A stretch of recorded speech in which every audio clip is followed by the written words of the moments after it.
All right, I think I'm live. I think as I get 9, Discord notifications at the same time. Welcome back to the Sugoi Boyz live chat. It's going to be me for about the first 10 minutes or so, as I literally just found out from Dread, and I'm not entirely sure if the J Chip Show is going to join us tonight. So you might just be stuck with me, but that's fine because I'm everyone's favorite, right?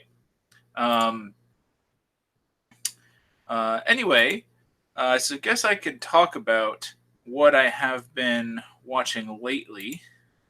I actually had YouTube muted this time. I'd say out of like 40 episodes of the Sugoi Boyz, I've had YouTube successfully muted 3. But so yeah, let's get to what I was watching. I already screwed up something. There we go. So 2 shows pretty much. Certain Magical Index Season 2, which I am enjoying to an extent. It's weird because I want to like love it, but at the same time I kind of hate aspects of it. If you've never seen Index, the guy that wrote it just has a myriad of cool ideas. It's about this world of magic and science, both bestowing sort of powers on people. You can tell that his powers are well thought out. And you got a whole bunch of different characters. It reminds me of sort of like Durarara, where it's mostly like about like a setting, like it's about like this academy city and like a whole bunch of people either converging on the city or just happen to be living there. And if you give a majority of the characters some crazy ass power, then you get Index. Now, it's really cool in concept. And I mean, but it's almost like the ultimate it's just an anime thing show, because there's lots of fan service, there's lots of like repeated scenes of just like the main character getting bit or slapped or punched or whatever by girls because he accidentally walked in on them naked. Never intentional, but he gets beat up about it. You would think he would learn to knock a door once in a while, but he never does. On the other side, the show does have a lot of serious moments, but they'll quickly balance it out minutes later with some kind of weird, perverted fan service sort of thing. And another interesting thing is that, and I guess if you haven't seen any Index, this might be sort of spoilery, like nobody ever like dies. Like nobody, like antagonists like included, like very rarely do they, and there's several, the show is like arc based, similar to Shakugan no Shana, in the sense that you could tell that these are written from light novels. There's ex-villain introduced for about, I don't know, like 10 episodes or so, maybe even less. And he has this sort of like mini arc where like they deal with that enemy or something, or you find out that he's tied into this other enemy or something like that, and they'll defeat that evil. And then, but most of the time it's just like, oh, well, they get like, the person will either be just like captured, or will just be like subdued or something like that. And I guess I respect the main character for his sort of like unwillingness to kill people. But it just seems to make a lot of things toothless, if you get what I mean. Like it just, you got all these like crazy cool powers going on, and like people are blowing up stuff and summoning like rampaging infernos, and then they beat people by knocking them out. Like a punch to the face. Most of the fights in the show are one from the main character punching a person in the face, and this is not One Punch Man. This is a certain magical index, okay? But for what it is, I very much enjoy it. I think it's a very interesting world. I think it's certainly creative, in the midst of a lot of like tropes, which sort of made me think of tonight's topic of discussion. It's got solid animation. JC Staff. It's got amazing music. Mami Kawada did a lot of the openings. Love them. It's got cool background music. It's got a very good dub if you can handle Monica Rial doing the Monica Rial voice, but it's got a whole bunch of other good actors and actresses and so forth. So I'm liking season 2. I'm almost done with it. I think I have like 6 episodes left of season 2, I believe. And I made the mistake of not watching Railgun at like the same time or intermittently or whatever. But I think after season 2, I'm going to take a break from the franchise for sure. I'm also watching it with my dad. But it's just it's a lot. They're long. They're like 24 episode length seasons. Everything about it screams Shakugan no Shana to me, which it's in a lot of ways it's an upgrade to Shakugan no Shana, but in some ways I'm just that like I'd almost rather just watch Shana. But quality wise, it does like everything better. Powers wise, it's also better. Entertainment wise, probably better. I'm just sort of nostalgic for Shakugan no Shana because I was one of the first the first anime that I watched when I was getting like back into it, and it really helped. Like I don't know what about it really. I thought about doing a video about that, but it's hard. Like I feel like if I rewatched Shana, I wouldn't really like it. I definitely wouldn't think it was as good as I used to think it was. But it's a pretty cool show overall. The other one that I'm watching, and I'll be doing this in Dread or Justin will come in on me and I'll have to repeat all of this, by the way. But I don't think I have anybody in chat just yet. So I'm watching Kimetsu no Yaiba or Demon Slayer, which is the most like straightforward to the point like anime title I think I've ever heard besides like Berserk. But Demon Slayer, pretty good.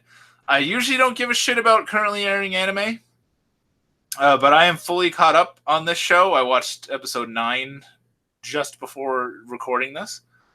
Oh, hey, Osiris, what's up, dude? But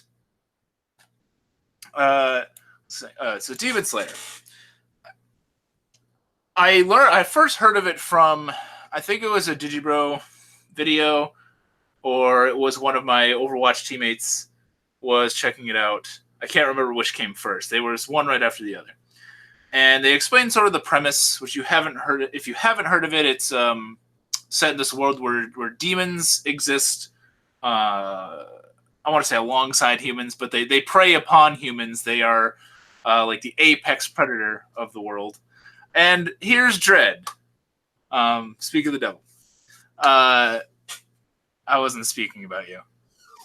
I know, I was watching. Well, welcome back. So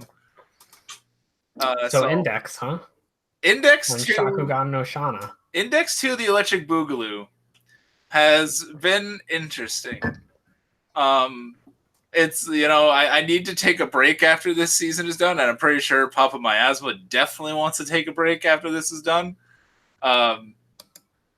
It's also not helping that as we're going through episodes of Index, I ordered March Comes in Like a Lion season 2, and I got those really expensive Blu-rays on my shelf, and I'm sitting there like, I know March Comes in Like a Lion's fucking amazing, and I'm watching Index 2, and it's meh.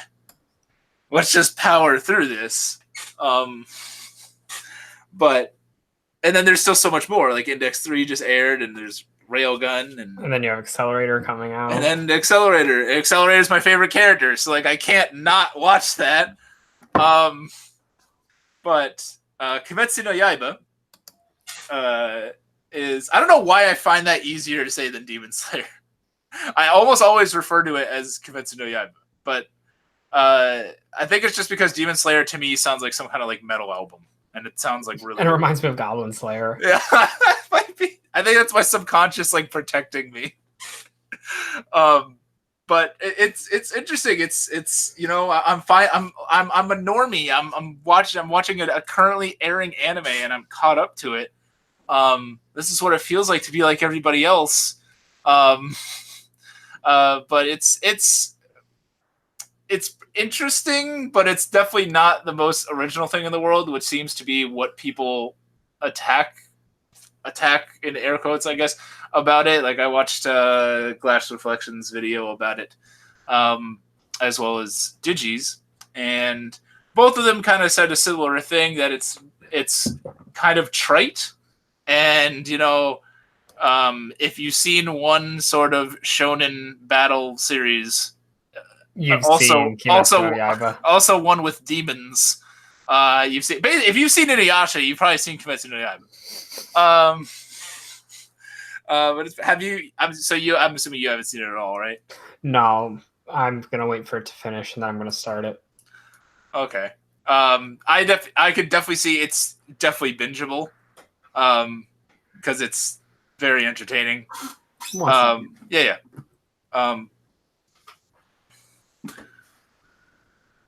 But I'm quite enjoying it. I feel like I have weird things to complain about. Anybody in chat? Osiris, today's locals did not go too well for me. 0-4 with Subterrors. It was not great. It was not a fun time. 0-4.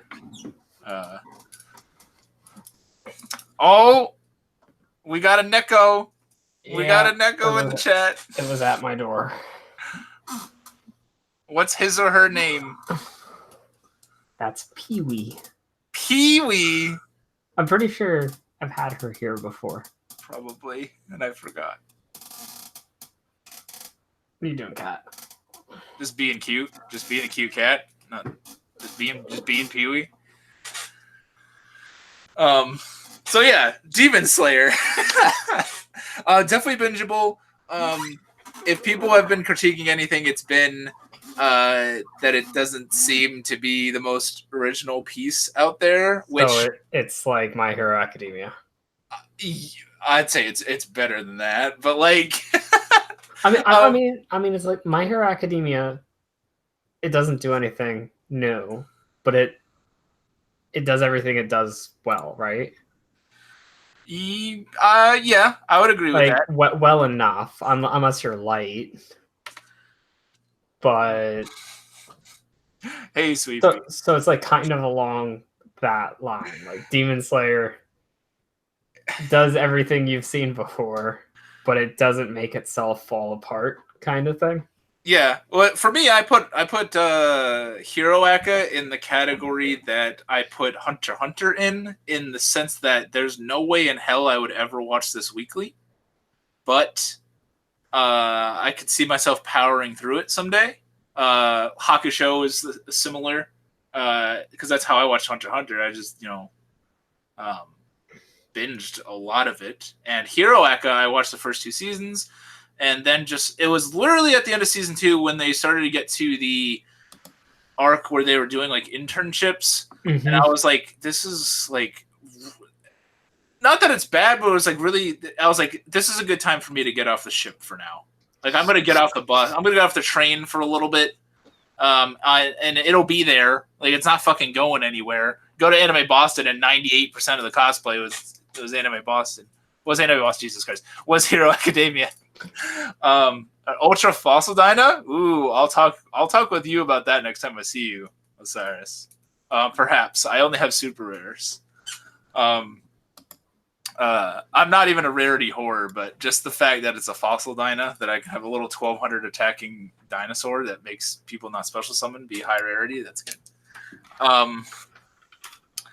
But I don't know, like, that was gonna be a part of my point, was because I was watching like both the Index 2 and this, and neither, while there's aspects of Index that are incredibly inventive and creative, it also falls into like a million tropes and like questions asked that they're not going to answer, obviously. And then Demon Slayer does a lot of that too. I wish J-Chip could have made it tonight because he's also watching Demon Slayer. Because there's a lot of like, there's just questions like with the world and with the character that they never really like touch on, and like they don't really like have to, but like it just like bothers me. And then there's stuff like in the show, like specifically to do with like the powers when he's like using his sword.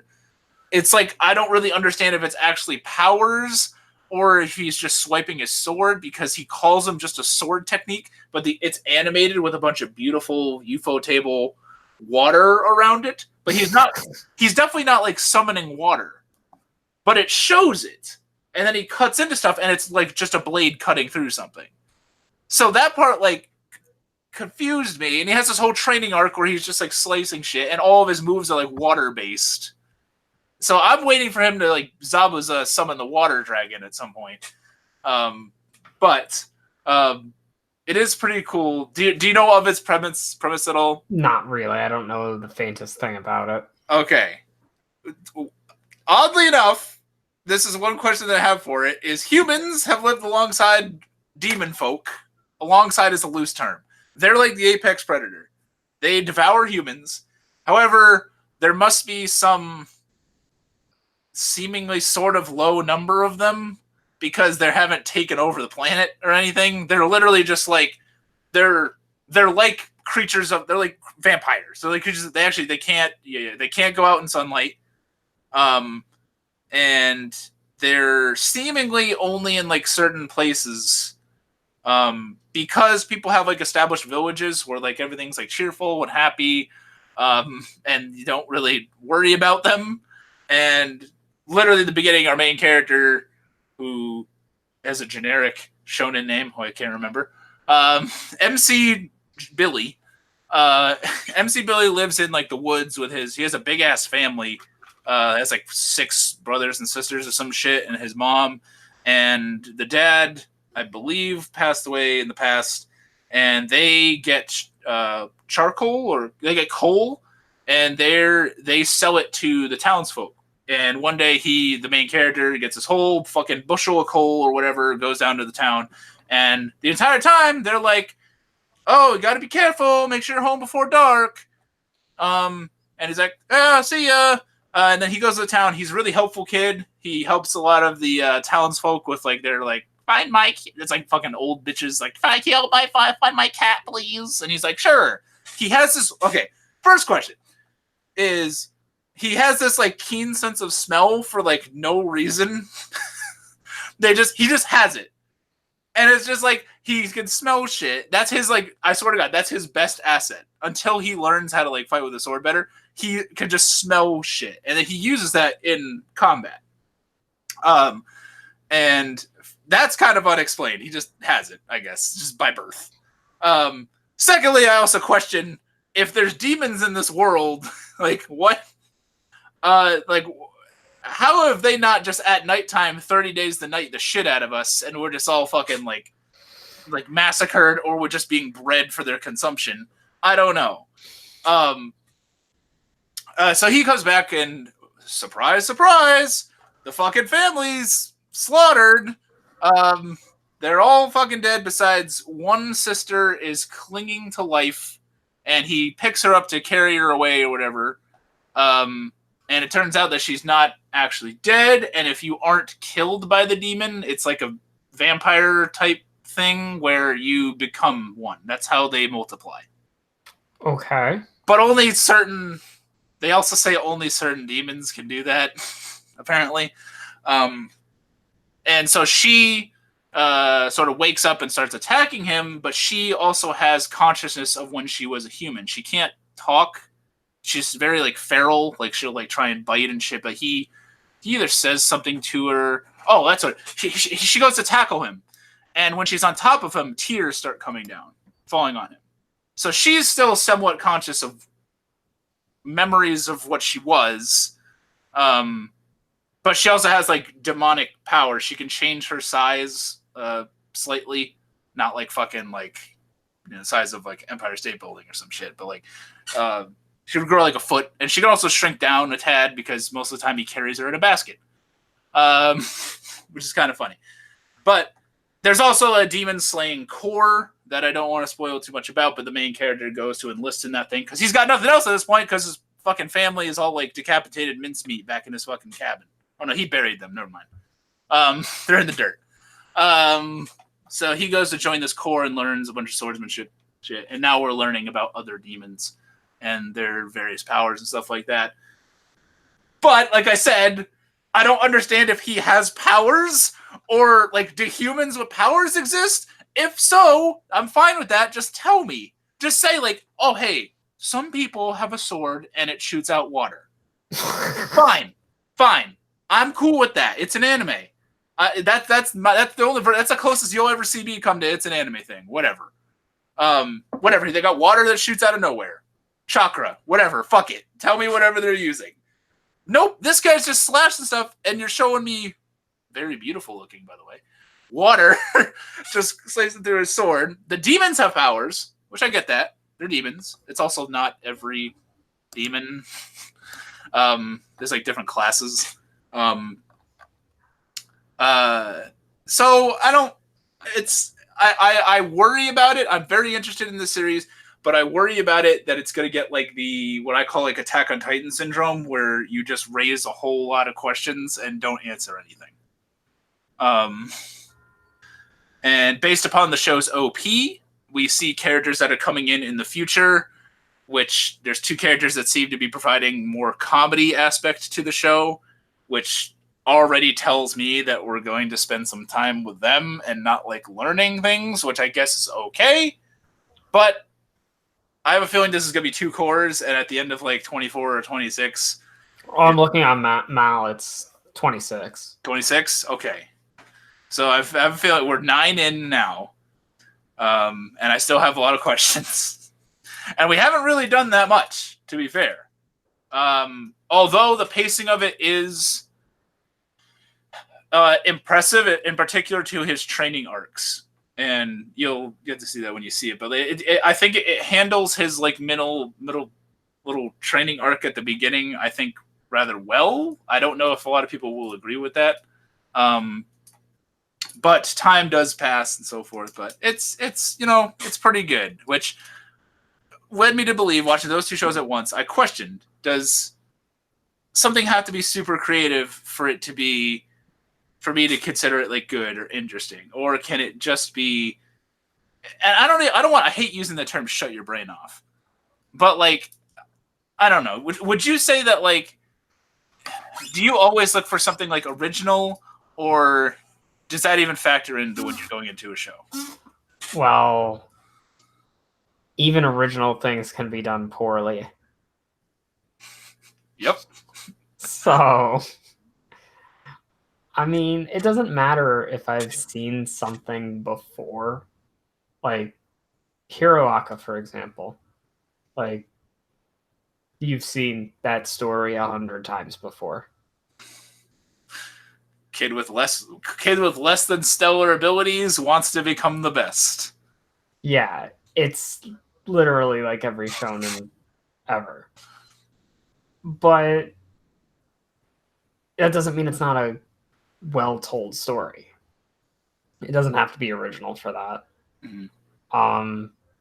The first thing that comes to my mind, since we're talking in like the era of shonen and everything, and I referenced this in, I think, the video I'm putting out next. I don't remember, but Super Eye Patch Wolf made a video about battle series, which is a mouthful in the beginning. Is it just mental battles? It's basically mental battles. So it's Death Note he's talking about? Death Note, Kaguya-sama, Bakuman, that kind of stuff. Okay. And Kaguya-sama is, by all means, an original twist on a very played out idea, because you basically, in any romance show, you have these two characters that want to say something to each other. They're just going to end up together. But they never say anything. So the whole twist of Kaguya-sama is that they're trying to one-up each other in not admitting it. And it becomes a mental battle between them. That sounds awful. I'm sorry. It's an original twist on it, though. Okay. All right, but I'd rather just watch... Okay. But in that regard, I'd rather watch something repetitive then. You're right, though. I've watched 2 episodes of it, and it is absolutely terrible. That sounds like a headache. The worst part about it is the narrator tells you everything that's going on. People bitch about the Chimera Ant arc, saying like, oh, well, Knuckles Nen can do this. It's more like there's a joke in one of them, and it plays out for like 9 minutes about how they want each other's phone numbers or usernames on the chat app line. And the narrator is saying, well, if Kaguya gets whatever the main guy's name is, like username online, blah, blah, blah, blah, blah. And if he gets her name online, blah, blah, blah, blah, blah. And then the punchline is she has a flip phone, so she can't download the app. Oh, that is gold. How did you stop at 2 episodes? I don't know. How did you not keep going with fucking witty banter like that and incredible punchlines? And I'm sure endearing, lovable characters. All I know is the girl in the ending theme. Yeah, the Chica dance. Chica. Hey, for a $1,000 donation to Dred's Patreon, he will do the Chica dance live. I will not, because I actually listened to an English translation of the song, and it's worse than I thought it was. Do I even want to know what she's actually saying? It's like, yeah, the student council is super hecking cool. Me, the main guy, and Kaguya too. Yeah, we run this school. I like it better as Suki, Suki, Suki, Suki, na na na na na na. For a $1,000 donation, I might do it. Probably do $1,000, $1,000. Hey, Kobe. There's also ideas. That should just not be done. Do you have an example, Osiris? Because I mean, an example of an anime idea I don't think should be done. Well, No Game, No Life. No, actually, the concept that's a good anime.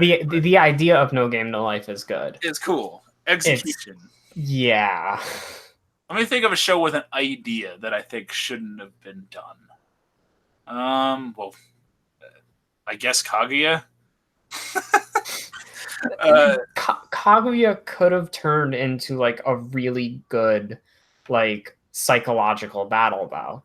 Like the concept sounds dumb, but if you take the narrator out of it, you could literally just have these 2 teenagers where you have this actual realistic scenario where the guy is going through why he doesn't want to confess to the girl, what he's afraid of in it.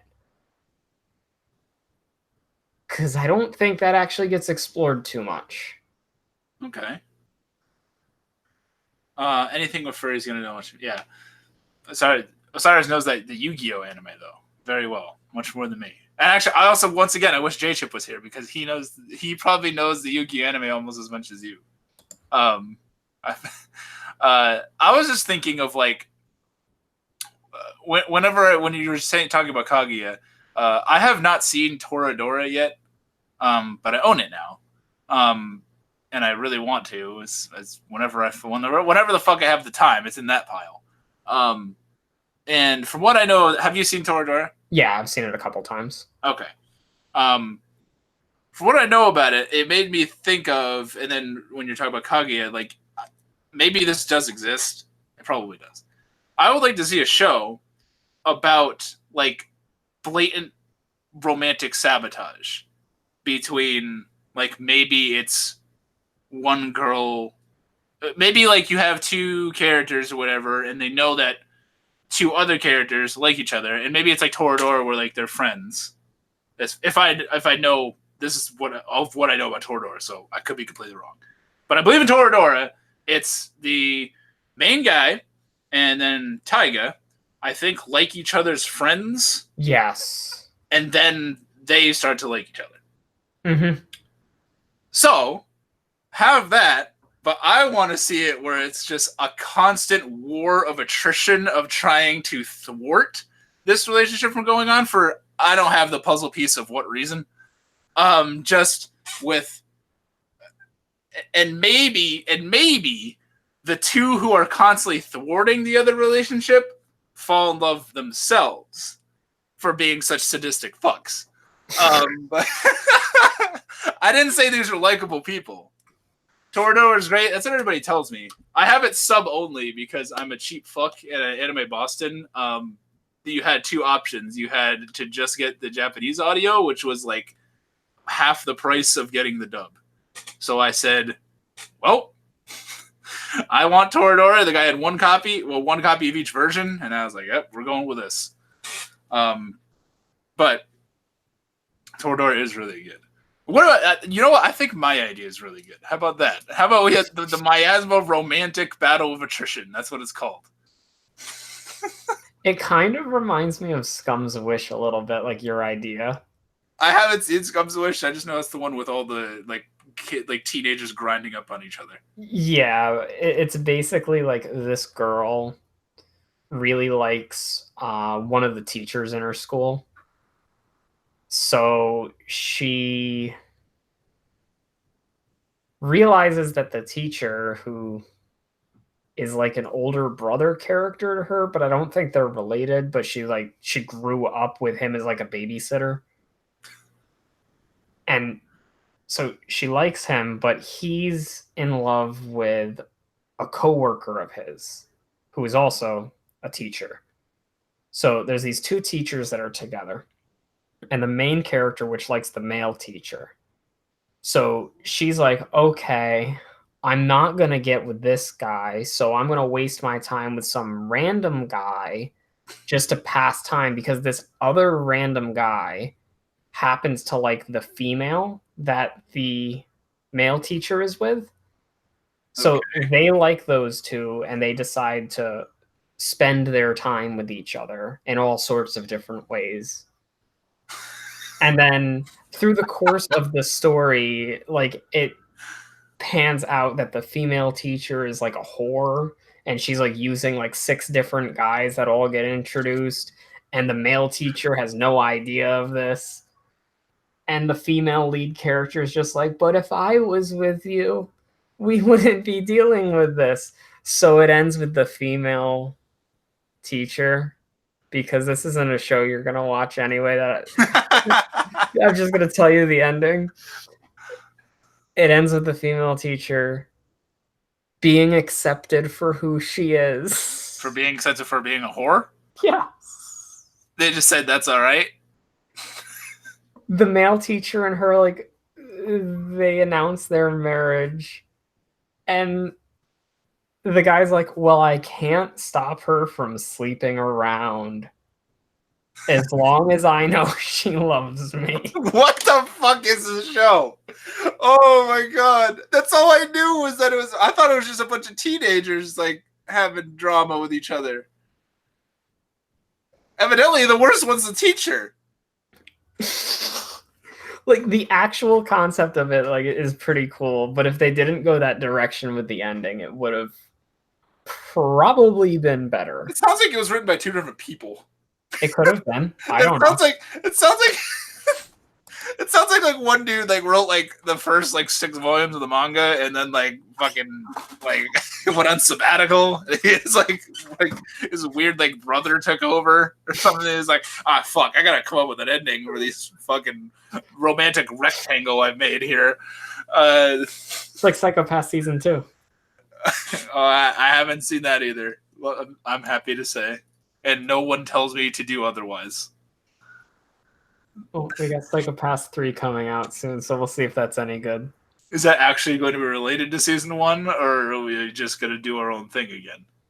The cover art character is completely different, but I think it's directed by the guy that did season 1. All right. So that's it could go either way. Oh my god. I don't. Why don't they just do what they did in season 1? Just do more of that. That's what people want.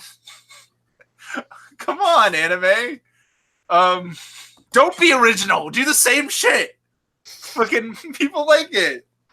Well, I mean, that's what seasonal watchers like all consume, like the same stuff. Like, from how you described Kimetsu no Yaiba, there's a lot of similarities, I think, to The Promised Neverland. Yeah, I stopped Neverland after 3. Yeah, just you're talking about like just of having a world of things that eat people, and it's just that and kind of the feel of the story and kind of the actions you described certain characters take. Okay, did you finish Neverland? Yeah, I did. Okay, this is gonna be a spoilery podcast, but do they like explain at all like is it, do all humans know that there's monsters in the world? That's not touched on yet, but there's going to be a second season coming out. Okay, because that was my first question. I was like, I'm sure the manga's been going for a while, so I'm sure the manga might have touched on that by now. Okay. But I've never touched the manga. Because whenever, this goes to any creative person out there, if you're going to chuck monsters into a world, you gotta let us know. Is this on the down low, or is this like a war that's been going on? Is this like they went away for 1,000 years and started crawling out of fucking pits all of a sudden? Because Demon Slayer hasn't really. I mean, we just know they talk about that. They know that they've existed, and the demon hunting Demon Slayer core or whatever, which is a super selective shonen-y battle tournament type thing, to become one. They exist, and also they blatantly say that only certain demons can multiply. So, but they go a lot of places, and there's demons in every place. So like I don't. What the fuck? You either have, like, there's not that many. Like, in the beginning, everybody seemed, like, pretty cool. Just don't go out at night and you're fine. It's like fucking raccoons and you're garbage. I mean, I guess the only thing I can think of, and that is maybe, like, the ones that give birth to, like, a lot of them. And their lifespan is pretty long. Well, the way they multiply is if they cut you or bite you. Because that's what happened to his sister. But only certain ones can. Only certain ones. Yes. Apparently. And there's a scene where a guy, like, he's walking through a crowd of people, and the demon, for the most part they look like people, by the way. But like he grows, like, he grows his fingernails out a little bit, and then he cuts a random passerby's neck, and this guy that they're introducing is like a powerful demon dude. He cuts his neck, and in seconds, the guy turns into a demon, and just starts like attacking his own wife. Okay. Yeah. So that is how they supposedly make more of themselves. They also don't seem to all have like equal intelligence, but because there's some that are far more like feral. But and also episode 1, like when he's going to deliver the coal, he finds this dude's like a friend of theirs, this old dude that like lives in like the woods in between or something, and they're talking. Oh, it's when he's on his way back. That's what it is. He's on his way back, and it's getting dark, and the old dude's like, "Oh, you should just come stay for the night. You know, you're like halfway up the mountain. It's dangerous when it's dark out here. You know, you just come in, you know, go see your mom and sisters in the morning." So the kid stays with that dude. And that's how they touch briefly on the fact that there's like demons, and the kid asks. Now the kid is like, I want to say at the start, probably like an early teenager. And he's like, and this amazed me when this came out of his mouth. He was like, "Well, the demons can't come inside your house, right?" And the guy's like, "Well, fuck yeah, of course they can." He's like, "What did you think? There's no like fucking magic barrier." And then the kid's like, oh no. And I'm like, how have you lived for like 14 fucking years in this demony world and not realize that? Yeah. Also, that makes sense. Like he just like I would have been a little more offended if it was the other way, because they didn't establish that they're laying down like grass on their roof or something that like shoots them away. But he's like, hey, demons can't come to your house, right? Oh, fuck. I mean, it would have been hilarious if the guy was like, oh, fuck yeah, they can. You went your fucking ass. Your family's fucking chopped up to bits by now. How you all haven't been chopped up to bits in these preceding years, I don't know. Or the years before this, I'll never know, dude.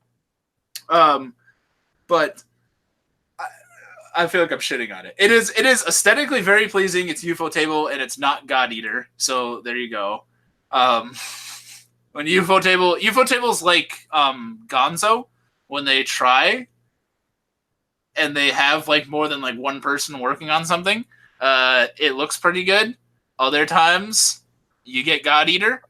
And they don't have Type Moon helping them. So if you think that this is going to look like Fate, it doesn't. It has a very cool art style, as like, you know, a lot of like unique like patterns and stuff like that. But I think that people, kind of like what you were saying, especially a lot of these people that are making videos about seasonal anime, they'll praise the show, but then they'll like attack its lack of uniqueness, I suppose. And I would feel that looking at almost every seasonal show. And I feel like a lot of the time when you're watching something, it reminds you of X show, reminds you of Y show. Which is why like my plan to watch this is like never ending, because I'll be into something, somebody will recommend, oh hey, this is sort of like this. The only real like exceptions that I have to that, and because it's like the bane of my existence at this time, is Death Note, because my dad's favorite anime of all time is Death Note, and I can't for the life of me find anything I haven't, or like something like similar. I mean, Gios at times, we watch that, but still Monster at times, but still, and that's very rare. I feel like it's rare that you get, which, you know, obviously the term unique exists for a reason. But it's hard for me to think of a show that isn't like other things. Would you agree? Yeah, I agree with you on that. Because, I mean, influence is influence, but like, watching Demon Slayer, do I think about, you know, the greatest anime of all time? Yeah. You bet your ass I think about, you know, the Cloak of the Fire Rat and Kagome and Inuyasha, and not Shippo, fuck him. Shippo's girlfriend. Shippo's first love. Yeah, when I first watched it, I thought it was some fucking Yuri shit. How far are you into Inuyasha, by the way? That episode still. I haven't picked it back up yet. So probably the 20s? In the 60s. Oh, so okay, so it's deeper. Okay. I thought it was earlier on. Okay. So 60s. Oh yeah, Lord Kobe's an Inuyasha fan. If you couldn't tell by his little icon here. But that's fine. If a show comes along and it's I guess it's sort of like the glasses of like, did you like the show that it's similar to? Because if not, then that becomes ammunition for like, oh, this is like Sword Art Online. Oh, this is like Guilty Crown. Oh, this is like Garzy's Wing. I mean, if something was like Garzy's Wing, actually, I take that back. If anything was like Garzy's Wing, that's a unique anime. Okay, but you say like Guilty Crown, but it could be a good Guilty Crown, like a good, so like a Guilty Crown that actually makes sense. I was about to say Ava, but then you threw in that makes sense line. Actually, that just made me think of an example. Like, I haven't seen Razafon. I've seen a few episodes of it, but I love the OP for Razafon, and literally every video I've ever seen about the series indicates that it's ridiculously similar to Ava in certain regards, to character design, to... Oh, no, it definitely is. I've only seen like 7 episodes of it, but it definitely is. Which, I mean, if you're trying to ride a hype train... but that's a good example, like, since you bring Razafon up. Like, everybody praises Razafon despite being so much like Ava, right? And then, Darling and the Franxx got shit on for it.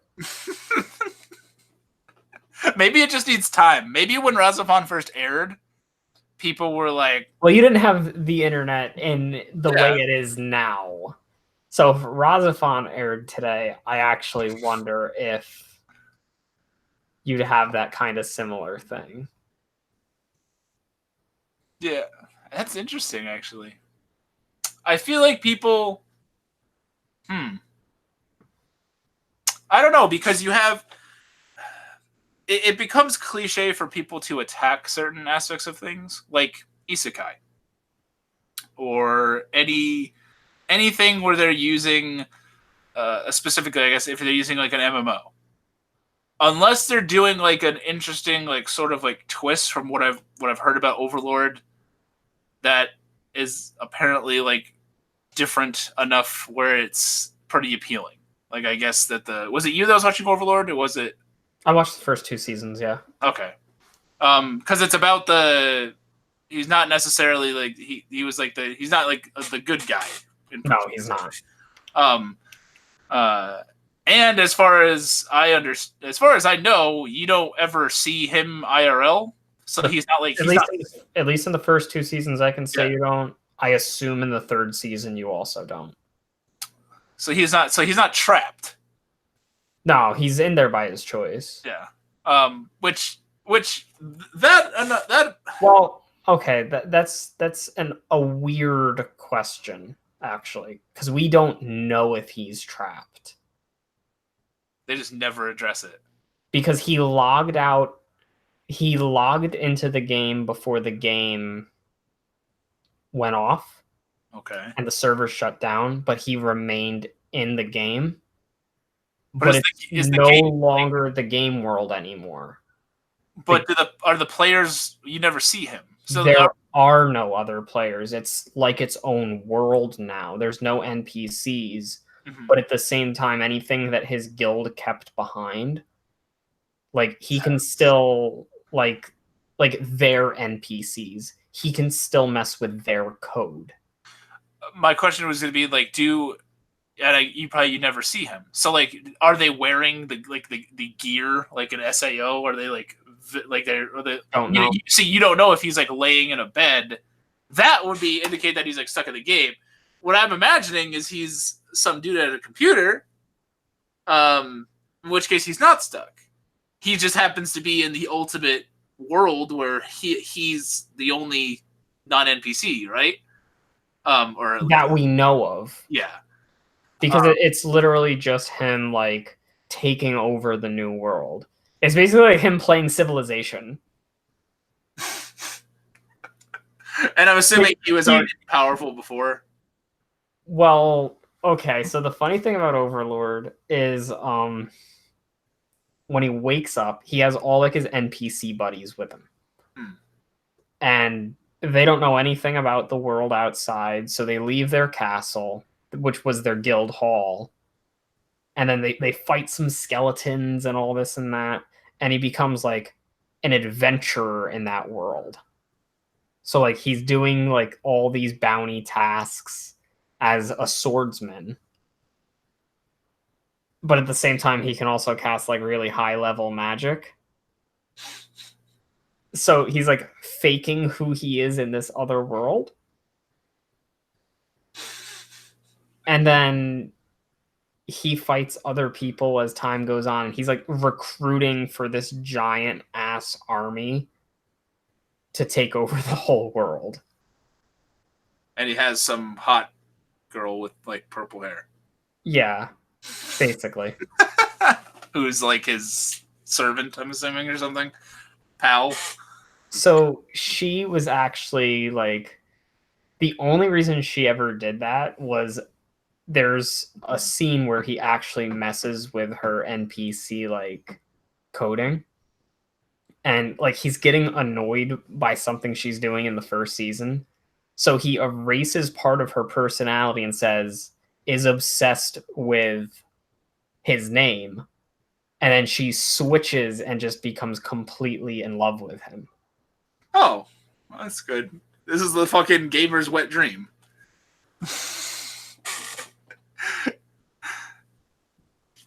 It sounds, yeah. All right. See that like the fact that I know that series is different enough in that regard. I usually have a negative outlook on like games related to like an MMO world because I'm not interested in MMOs. Which I'm gonna miss out on like good shit. I know that. But that enough like that right there would be maybe someday. That would put it in the maybe someday category for me. I don't think because I don't know if Lord Kobe was around for this last time. I have to, for my fellow Inuyasha fans, I touched on it very briefly, and I like to tell this to people that were watching the series. And this is completely abstract to what we're talking about, but like, with the Shippo thing. So when young Miasma was a young lad, first watching Inuyasha, in his jammies, in his like 12-year-old jammies, or whatever the fuck. We're gonna pretend I was wearing a onesie. I had a little butthole flap, and I was. I just watched the dub. I've never watched other than clips any subbed Inuyasha. The next time I watch it, I'm gonna try and watch it in subbed, which is actually going to be coming up soon.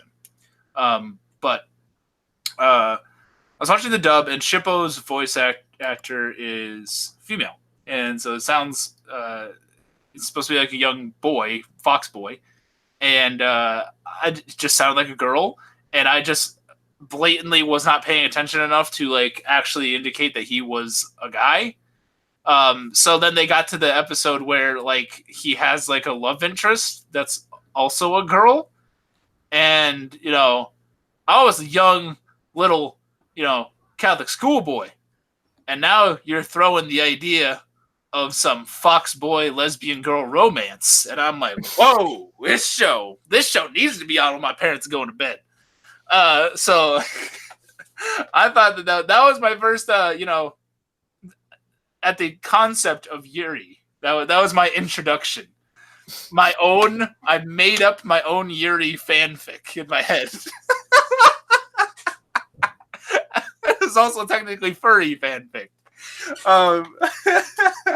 With Shippo. Originality. Yeah, that's originality for you. Alrighty. Well, that's a great thing to end on right there. I want to thank Dred for coming, and please check out his channel, especially his most recent video because you'll see a cameo of someone looking pretty fine and dapper. Thanks everybody for coming, Sweet Pea, Osiris, Kobe. I knew Shippo was a guy since I was a kid, but that's funny. I know, and it's just like I'll you know what? I'll never forget the series because of that moment. It's my favorite anime of all time, but I would not. That like added an extra layer because it was my first like imagining of the concept of a lesbian relationship in a series. So yeah, Inuyasha's revolutionary. Look at that. Thank you guys so much for coming, and we'll see you next time. See ya.